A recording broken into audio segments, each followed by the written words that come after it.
चलिए बात करेंगे आज के मुद्दे की। पश्चिम बंगाल के टीएमसी विधायक हुमायूं कबीर ने ऐलान किया है कि वो 6 दिसंबर को मुर्शिदाबाद में बाबरी मस्जिद का शिलान्यास करेंगे।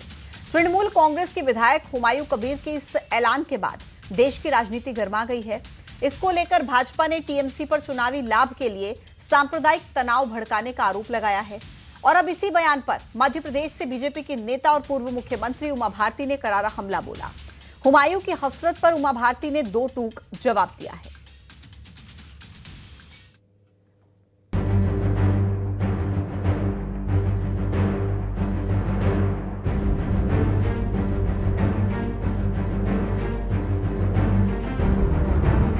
बंगाल में चुनाव हैं, इसलिए सियासी तनाव बढ़ गया है। ममता के हुमायूं ने एक बयान दिया जिस पर नया सियासी तूफान आ गया। पहले आप वो बयान सुनिए। मस्जिद 6 दिसंबर 2025 शनिवार वहाँ भित्ति स्थापन होगा। 3 साल लगेगा वह खड़ा होने के लिए। अब इसी बयान पर मध्य प्रदेश से बीजेपी नेता और पूर्व सीएम उमा भारती ने करारा हमला किया। हुमायूं की हसरत पर उमा भारती ने दो टूक जवाब दिया। इस देश के बहुसंख्यक समाज के पुराने घावों को फिर से जगाना और उनमें नमक छिड़कना ये ठीक नहीं है। ये ममता बनर्जी के लिए ठीक नहीं है, हमारे देश के अपने लोगों के लिए ठीक नहीं है। वो विधायक जिसने बोला है उसका कोई महत्व नहीं, महत्व है ममता बनर्जी का। ममता बनर्जी ऐसे में क्या करती हैं, और अगर उन्होंने इस पर कोई कार्रवाई नहीं की तो इमारत भी नहीं बचेगी और ममता बनर्जी की सरकार भी बहुत बुरी तरह से ध्वस्त होगी। हारेगी नहीं, बुरी तरह से ध्वस्त होगी। अब इस मुद्दे पर एमपी में सियासत हाई हो गई है। कांग्रेस और बीजेपी की तरफ से बयानबाजी शुरू हो गई है। किसी भी तरह सांप्रदायिक सद्भाव बिगाड़ने के उद्देश्य से कोई काम न किए जाए, ऐसा मान होना चाहिए। जो नाम शब्द लाने के पीछे ऐसा लग रहा है कहीं न कहीं प्रोवोक करने वाली स्थिति है, ये मैं समझता हूँ उचित नहीं है। तुष्टीकरण की राजनीति करने के लिए अगर कोई पावर के पक्ष में बोलेगा, बाबरी मस्जिद के निर्माण जैसी बात करेगा, तो ऐसे लोगों को देश की जनता माफ नहीं करेगी। इस तरह की तुष्टीकरण की राजनीति अब देश में बर्दाश्त नहीं होगी। एक तरफ बंगाल में मस्जिद वाली तकरार, दूसरी तरफ अयोध्या में राम मंदिर पर धर्म पताका लहराने की तैयारी है, जिस पर नई बहस छिड़ गई है। साधु संतों की जगह साधु संतों को ये करना चाहिए। अब वो किस तरह का झंडारोहण कर रहे हैं, अब ये तो 25 तारीख को पता चलेगा, लेकिन प्रधानमंत्री को नहीं करना चाहिए, क्योंकि ये देश की जनता का एक बहुत बड़ा स्थान है। अयोध्या से सांसद अवधेश प्रसाद ने भी बड़ा हमला बोला है। अवधेश प्रसाद ने कहा है कि राम राज्य की मर्यादा को बीजेपी ने नष्ट किया है। भारतीय जनता पार्टी क्या कहती है, क्या सुनती है, सारा देश भारतीय जनता पार्टी के आचरण पर, बोली पर क्या कहती है, क्या करती है, ये विश्व विख्यात बात है। उधर मौलाना शहाबुद्दीन ने कहा कि मुसलमानों ने बाबरी मस्जिद का फैसला सीने पर पत्थर रखकर सुना है। अब देश में किसी दूसरी मस्जिद का निर्णय हिंदुस्तान का मुसलमान बर्दाश्त नहीं करेगा। मुसलमानों ने अपने सीने पर पत्थर रखकर बाबरी मस्जिद का फैसला सुन लिया, मगर अब किसी दूसरी मस्जिद का फैसला सुनने के लिए मुसलमान तैयार नहीं है। कुल मिलाकर अयोध्या में धर्म ध्वजा की तैयारी है और बंगाल में चुनाव की, लेकिन क्यों हिंदू और मुसलमान फिर से सेंटर में आ गए हैं, आज इसी पर करेंगे महाडिबेट में चर्चा।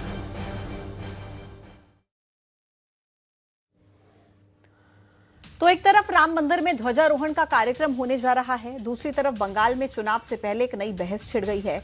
वोट बैंक के लिए अभी से मंदिर मस्जिद के नाम पर संग्राम छिड़ गया है। आखिर इसके मायने क्या हैं? आज उसी पर महाडिबेट में चर्चा करेंगे और पहले नजर आज के सवालों पर। सवाल नंबर 1, श्री राम के नाम पर आखिर संग्राम क्यों छिड़ा है? सवाल नंबर 2, बंगाल में बाबरी वाला प्लान क्यों? सवाल नंबर 3, क्या मस्जिद के बहाने सियासी निशाने? खास मेहमानों का पैनल मेरे साथ चर्चा में शामिल है। महंत अनिल आनंद जी हैं, हिंदू धर्म गुरु, हमारे साथ कनेक्ट हो गए हैं। गुंजन चौकसे जी, प्रवक्ता भारतीय जनता पार्टी के, हमारे साथ कनेक्ट हैं। सत्य प्रकाश शर्मा जी, राजनीतिक विश्लेषक, हमारे साथ जुड़ गए हैं। यश भारती जी हैं, सपा प्रवक्ता, हमारे साथ इस वक्त कनेक्ट हैं। शेख जहीरुद्दीन, मुस्लिम स्कॉलर, हमारे साथ इस वक्त कनेक्ट है। आप सभी का बहुत बहुत स्वागत है और इस चर्चा की शुरुआत सबसे पहले मैं यश भारती जी आप ही के साथ करना चाहूंगी। अब मांग उठी है टीएमसी के एक विधायक की तरफ से, और मांग ही नहीं बल्कि उन्होंने तो कह दिया है कि 6 दिसंबर को बाबरी मस्जिद की नींव रखेंगे, 3 साल में बनकर तैयार हो जाएगी। ये मस्जिद बनेगी समझ में आता है, लेकिन ये बाबरी मस्जिद क्यों? आपका इस पर क्या पक्ष है सर?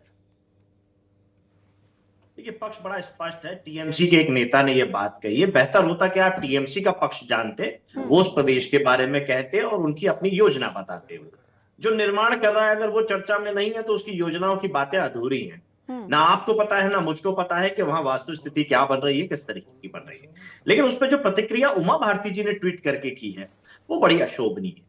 वो कह रही है कि एक ईंट नहीं बचेगी, मतलब तनाव, गैर कानूनी ढंग से काम करना और उस पर हिंसा को आगे बढ़ाने की बात करेंगे। पूर्व मुख्यमंत्री हैं वो उमा भारती जी, जिन्होंने गंगा सफाई के लिए ये शपथ ली थी कि अगर मैं 2 साल में गंगा की सफाई नहीं कर पाऊंगी तो मैं जल समाधि ले लूंगी।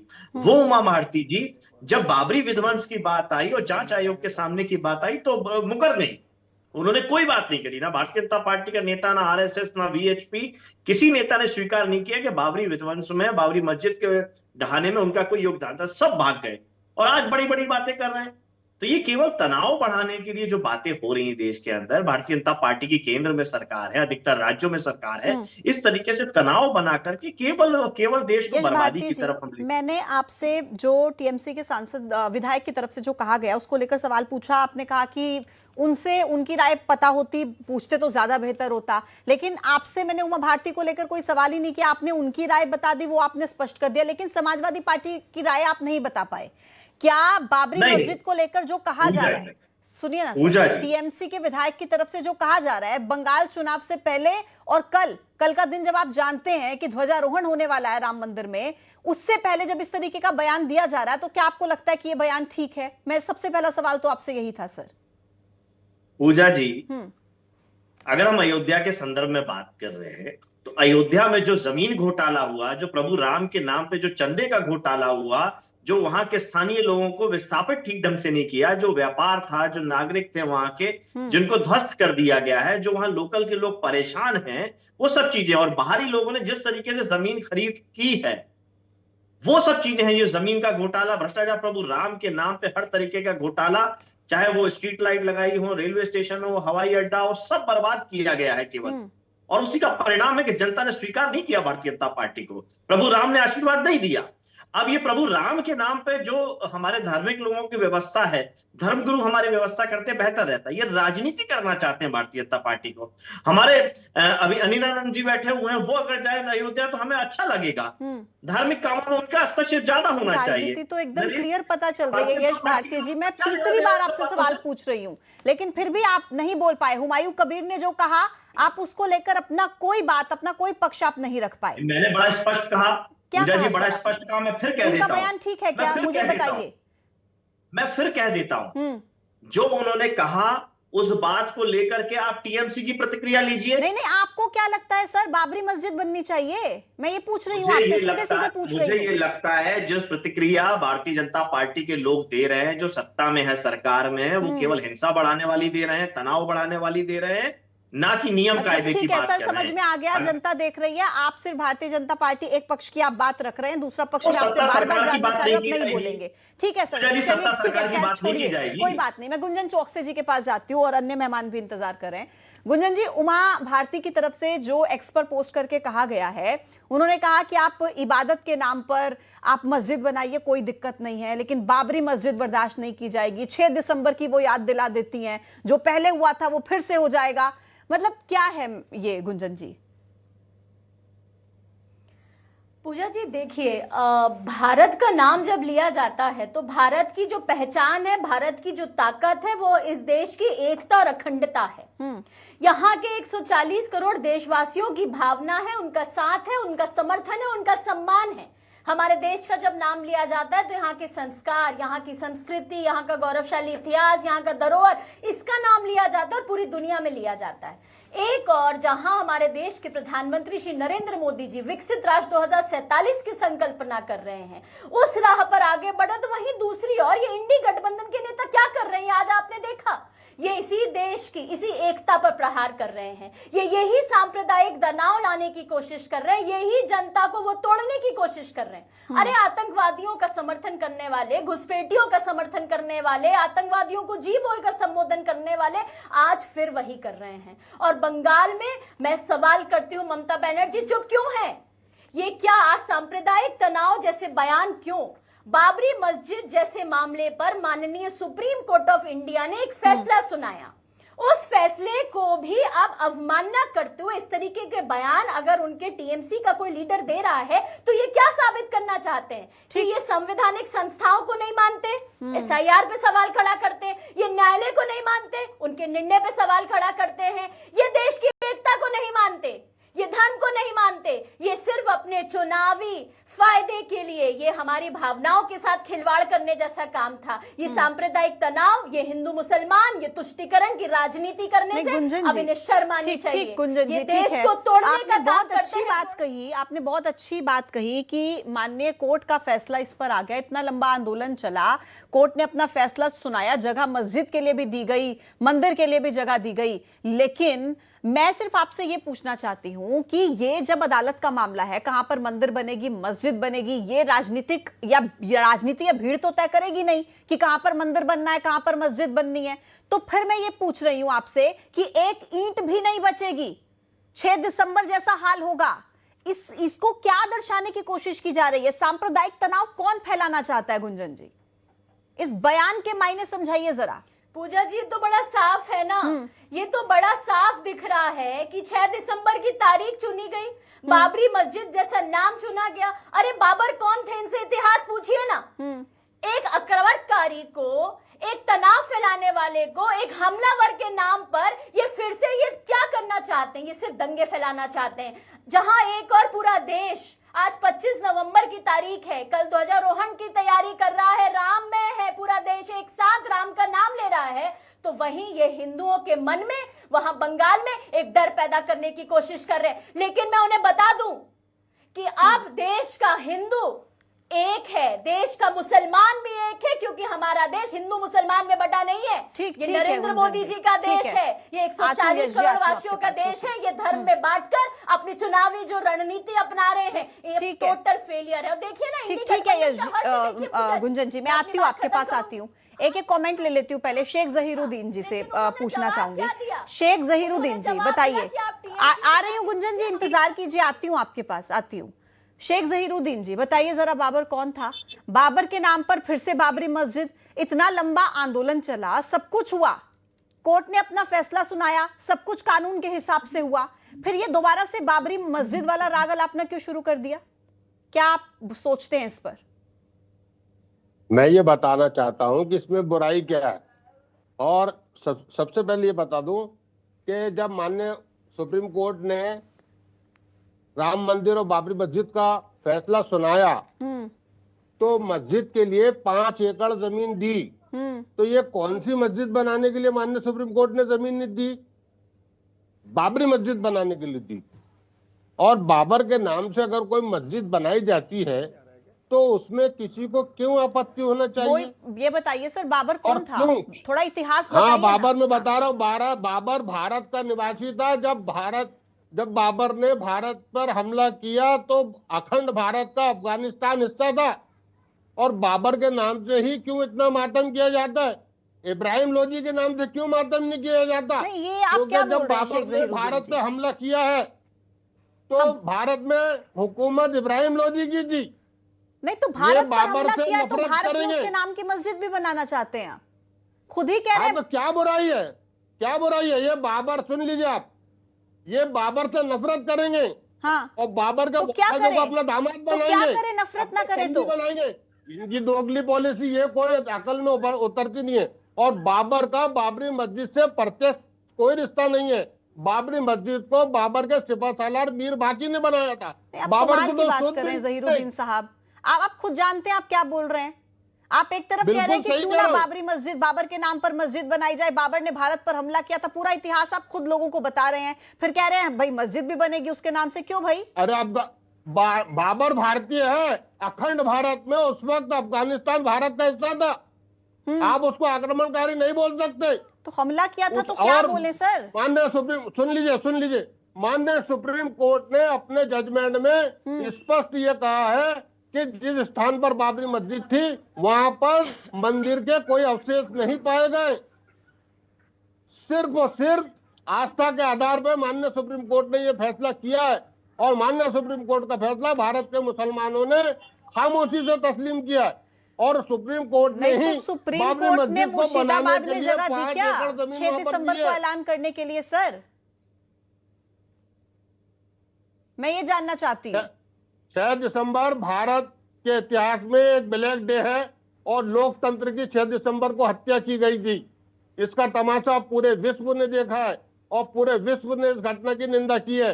ये माननीय आज सुप्रीम कोर्ट आप ने भी सोच कहा भी देख कि रही यह हैं, आपराधिक एक स्कॉलर कृत्य था। शब्द जुड़ा है आपके नाम के सामने। आप कम से कम बिल्कुल जुड़ा सुप्रीम है। कोर्ट के जजमेंट की अवमानना ना करें यहाँ बैठ के एक प्रतिष्ठित टीवी रुकिए चैनल पे। रुकिए गुंजन जी रुकिए। आप जहीरुद्दीन साहब जरा आप ये हमें बात- सुन लीजिए सुनिए शेख या फिर जहीरुद्दीन आप जी, बोलेंगे हम आपको भी शेख डिस्टर्ब करेंगे। जहीरुद्दीन जी, ये कोर्ट का फैसला था ना, ये सुप्रीम कोर्ट का फैसला था। भारत में आप मुसलमानों ने माना लोकतंत्र का है। काला दिन किसे करार दे रहे हैं? सुप्रीम कोर्ट ने जिस दिन ये फैसला सुनाया, आप इस देश के 6 खुद निवासी दिसंबर हैं। हाँ 6 दिसंबर आपराधिक घटना सुप्रीम कोर्ट ने माना है। ये लोकतंत्र की हत्या है, ये ब्लैक डे है। चलिए ठीक है, मैं लौट रही हूं आपके पास। पहले मैं अपने अन्य मेहमानों के पास जाती हूं। महंत अनिल आनंद जी, आप सुन रहे हैं? देखिए, इबादत के नाम पर, इस्लाम के नाम पर, करा दीजिए। आवाज आपको क्लियर नहीं आ रही है सर? कुछ आवाज में दिक्कत है क्या अनिल आनंद जी? मेरे ऑडियो में थोड़ा दिक्कत आ रही है, ऑडियो ठीक करा दीजिए। ऑडियो ठीक कर दीजिए प्लीज। ठीक है, मैं लौटती हूँ आपके पास। सत्य प्रकाश शर्मा जी के पास चलेंगे तब तक। सत्य प्रकाश शर्मा जी, आप सुन रहे हैं, मतलब यहाँ इसी डिबेट के अंदर जो ये जो मिली जुली राय और ये जो प्रतिक्रियाएं सामने आ रही हैं बाबरी मस्जिद को लेकर, मतलब ये इतना राजनीति में घुस चुके हैं कि भाई समझ में नहीं आ रहा कि ये जब देश की आस्था से जुड़ा हुआ विषय है, इतना सेंसिटिव विषय है जिसको लेकर तनाव पैदा हो सकता है, हिंसा हो सकती है, लेकिन फिर भी नहीं रुकते हैं, चुनाव से पहले शुरू हो जाते हैं। देखिए पूजा जी, सबसे पहले तो एक चीज क्लियर कर दें, यहाँ मुस्लिम स्कॉलर ने एक बात कही है कि बाबर अफगानिस्तान से आया था।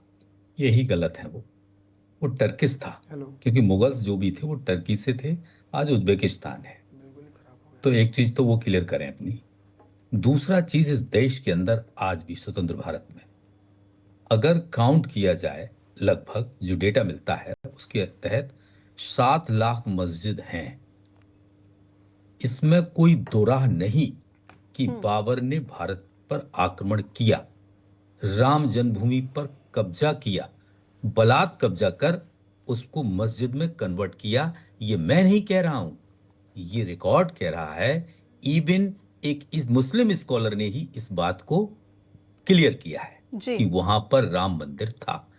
चूंकि 6 दिसंबर, बिल्कुल नहीं, 6 दिसंबर का जहीरुद्दीन जी, उनको बोलने दीजिए प्लीज, मैं आऊंगी आपके पास, उन्हें अपनी बात करने दीजिए। जहीरुद्दीन जी, उन्हें अपनी बात स्पष्ट करने दीजिए, मैं फिर आऊंगी आपके पास। 6 दिसंबर 92 का घटनाक्रम, ये लड़ाई 92 से नहीं थी, ये लड़ाई सदियों पुरानी थी।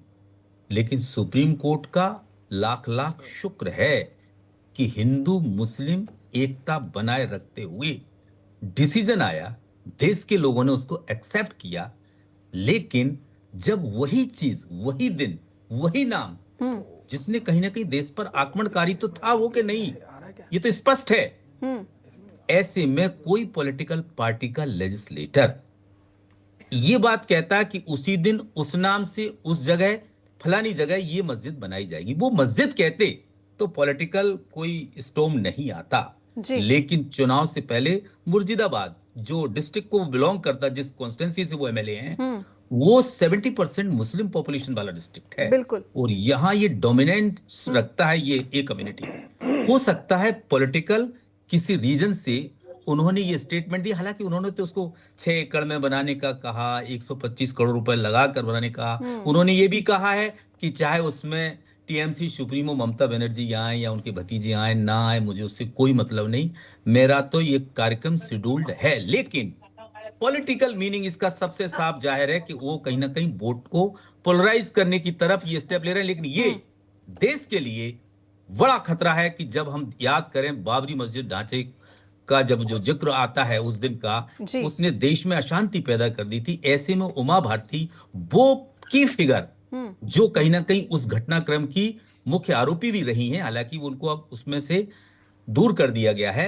लेकिन ये उनका ये बयान इसीलिए आया है कि क्योंकि उनके बारे में एक और कहा जा सकता है कि अभी वो पॉलिटिकली बिल्कुल साइलेंट हैं या यूं कहें कि साइडलाइंड हैं, तो वो अपने उस पुराने मूवमेंट के मार्फत, मैं तो ये कहूंगा कि चाहे उमा भारती का बयान हो या फिर उन अपने एमएलए पाप की सजा भुगत रही है उमा जी। अरे प्लीज जहीरुद्दीन सर, मैं रिक्वेस्ट कर रही हूँ, बीच में कोई किसी के नहीं बोलेगा। मैंने आपके बारे में भी नहीं बोलने दिया था किसी को। एक एक करके बात रखेंगे। इतना बुरा मत बोलिए, बहुत सीनियर लीडर है वो। तो ये है कि ऐसे बयानों से अभी बचने का वक्त है, लेकिन टीएमसी का बयान ना आना भारतीय जनता पार्टी को या जो धार्मिक नेता हैं उनको बड़ा मौका मिलता है सर कि टीएमसी। महंत अनिलानंद जी से एक प्रतिक्रिया ले लेती हूँ, फिर यश जी आपके पास आऊंगी, वो अपनी बात नहीं रख पाए। अनिलानंद जी, आपको आवाज आ रही होगी अब क्लियर?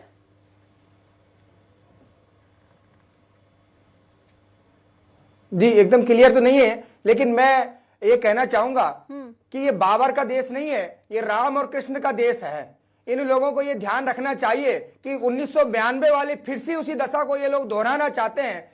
टीएमसी को मुसलमानों का वोट चाहिए, इसलिए वो वहां बाबरी मस्जिद बनाने की तैयारी कर रहे हैं। लेकिन हम भी कह रहे हैं और हमारे संगठन भी कह रहे हैं कि ये भारत देश है, ये हिंदुस्तान है, ये राम और कृष्ण का देश है, ये बाबर और हुमायूं का देश नहीं है। वो हुमायूं कबीर ये समझ रहा है कि मैं बाबर का बेटा हूं और वहां बाबरी मस्जिद फिर से बना दूंगा, तो हम भी वही हाल करेंगे, हमारे संगठन भी वही हाल करेंगे जो यहाँ बाबरी मस्जिद का हाल किया था। हम चेतावनी के साथ ये कह रहे हैं, क्या आवश्यकता है हिंदुस्तान में माहौल खराब करने की?